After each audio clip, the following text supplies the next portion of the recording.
Bonjour, je suis Marie-Josée Portelance, conceptrice d'activités et de matériel éducatif pour Educato.com. Je vous présente une méthode en 3 étapes simples pour vous aider dans votre quotidien dans la gestion des émotions et des crises chez les enfants. Aider l'enfant à identifier et à comprendre ses émotions, c'est très important. Parce que c'est difficile pour un enfant de gérer son comportement quand il ne comprend pas ses propres émotions. Il ne comprend pas non plus pourquoi il se fâche et les conséquences de sa colère.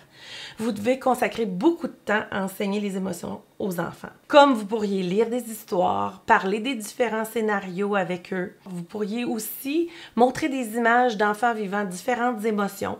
Intégrer des émotions dans vos routines, dans vos jeux, dans vos ateliers, dans vos rassemblements, ça fait partie des étapes importantes. L'étape numéro 2, c'est d'élaborer des tactiques calmantes et apaisantes. Il en existe plusieurs méthodes que les enfants puissent utiliser pour se calmer, mais vous devez en essayer différentes pour voir celles qui sont le plus efficaces. Je vous en présente quelques-unes, mes préférées, comme par exemple les cubes de glace.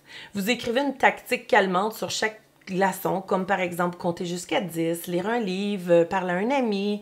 L'enfant va choisir une tactique et piger un dé. Et vous pourriez même mettre les glaçons au congélateur pour un effet ultra calmant en cas de grosse crise.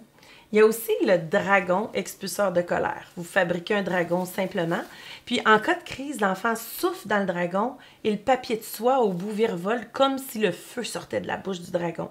Ça permet à l'enfant de sortir sa colère. Il y a aussi le bon de colère. Vous incitez l'enfant en colère à juste froisser et déchirer le bon. On en a des copies dans le club Educato que vous pouvez simplement imprimer ou en fabriquer vous-même. Il y a aussi le monstre mangeur de colère. Pour fabriquer le monstre, c'est simple. Vous prenez une boîte avec un trou, ou vous en faites un.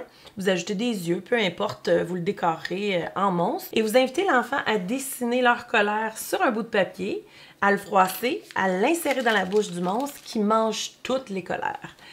Il y a aussi le calmomètre que j'aime beaucoup. Faites simplement l'imprimer dans le club Educato. Le but du calmomètre, c'est de pouvoir utiliser la flèche et de tourner pour voir le niveau de colère, permettre à l'enfant de bien identifier son niveau de colère.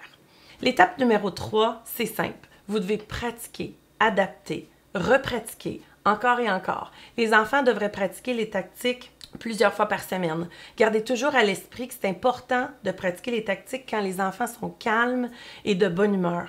Parce que quand viendra le temps de la crise ou d'un moment de colère, il va pouvoir s'identifier au moment où il a pratiqué sa tactique calmante, où il l'a choisie. Ces stratégies sont seulement quelques exemples des milliers d'idées que vous retrouverez dans le club Educato.